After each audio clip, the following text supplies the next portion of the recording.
Today I'd like to share with you the story of bread. First, I'd like you to think about, did you eat any bread today or yesterday? I did. I had toast for breakfast. Sometimes when I'm eating bread, I like to think about, where did it come from? You might think, that's an easy question. It came from a store. And you would be right. I bought my bread from a store. Here's my store. And the store is run by a storekeeper, or sometimes we call that person a grocer.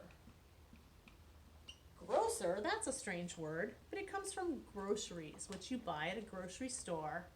And then the person who runs the store is called a grocer. You could also call it a shopkeeper or a storekeeper. But we're going to use the word grocer today. But then I'm going to think about that. Here's my picture where you might find bread at a grocery store. Big shelf of all different kinds of bread. But does that grocer make the bread? No, they do not. That's not their job. Their job is to sell me the bread.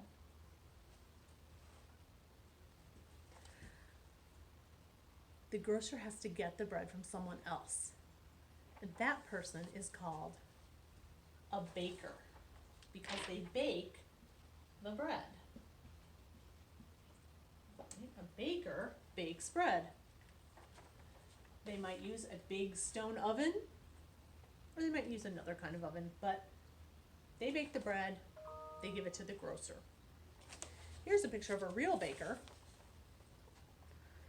surrounded by his loaves of bread.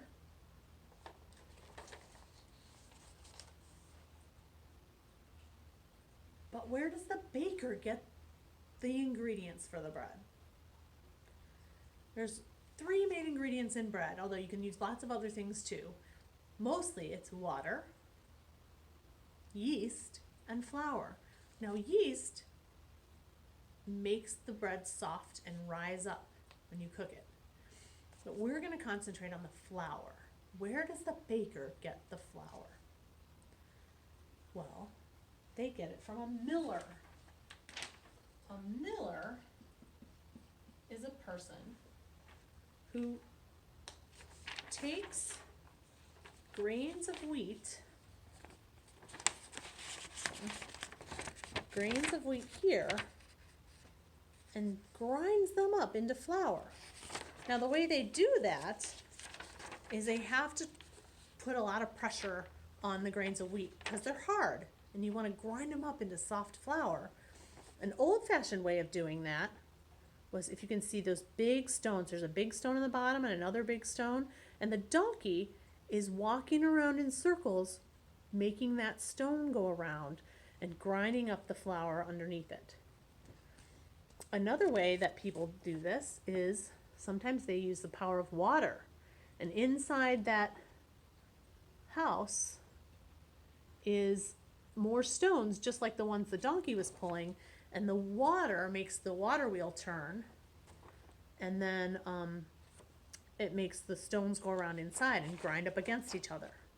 Another way is a windmill, and that uses the power of the wind to turn the windmill, which then turns the stones inside and grinds up the flour. So there's lots of ways to grind wheat into flour, but it has to be done by a miller.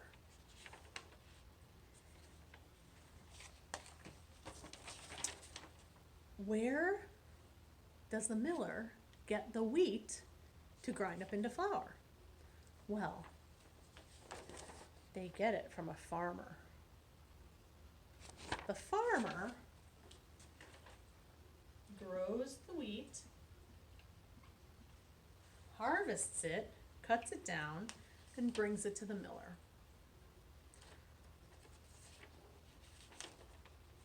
So that is how wheat gets turned into bread. But you know what? There's a few more people that are involved in helping. The farmer can't do all that work by herself. probably needs a few more helpers. We're just gonna make small helpers here. And those helpers might drive the tractors, cut down the wheat, separate what they call the wheat from the chaff, which is the part of the plant that isn't the wheat grains, has to be separated out. And we have machines that do that, but people have to operate the machines. So the farmer has some helpers. Then the wheat has to get to the miller. And to do that, you might have a truck driver to drive the wheat to the miller. Okay. Then the miller has to have some helpers. They can't do that all alone. Maybe their helper is a donkey in olden times. But today their helpers would be people who help operate the machinery.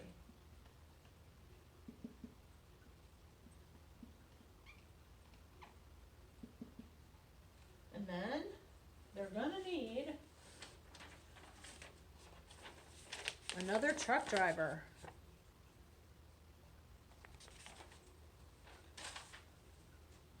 So we got a truck driver here, another truck to drive the flour to the baker.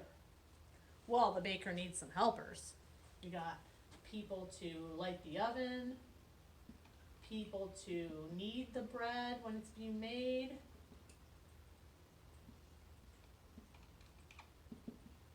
people to package the bread up into plastic bags that you see on your shelves. And then we might need another truck driver.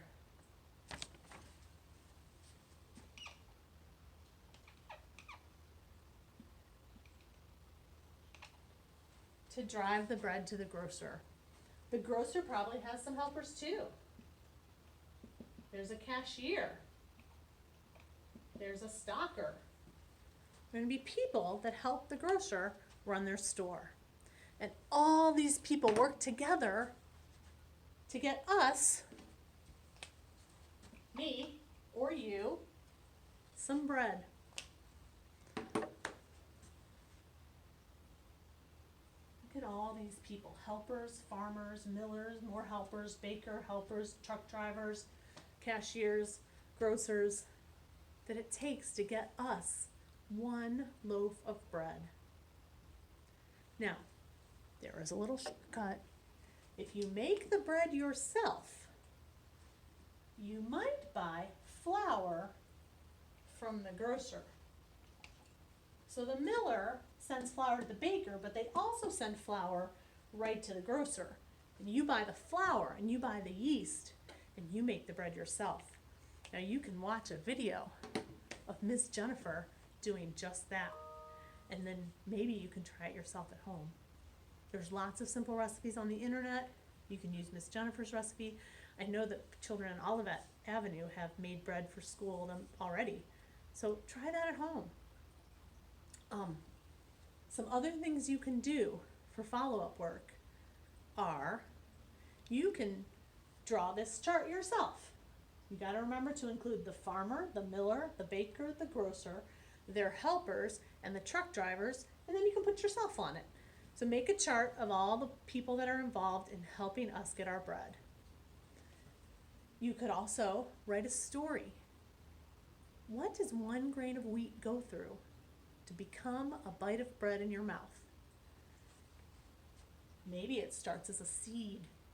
The farmer plants the seed, the stalks of wheat grow, they look beautiful in the field. They get cut down, they're taken to the miller, they're ground up, they become flour, they're taken to the baker, they get mixed and kneaded. When you make bread dough, you have to knead it up and work it until it's ready to be baked in an oven. And then it's going to be transported to the grocer and sold to me, or put on a shelf first, put in my cart, drive my cart up to the cashier, they sell me the bread, It takes a lot of people. You can make a chart of that. You can make a story of that. You can make a cartoon of that. I know some of you love to draw cartoons. Make a cartoon of how bread is made. You could also draw some little people and cut them out and lay them down and make them be all the different parts. So like, almost like you could make a puppet show, or you could make just people that you lay on a table and put them, you could use strings to show where the things are going to the next person, and you could take a picture of it and show it to your teacher. So there's a lot of ways you can show us that you understand how bread is made from wheat to me or you. So we'd like you to do some of those things and show us that you understand the story of bread. Have a great day.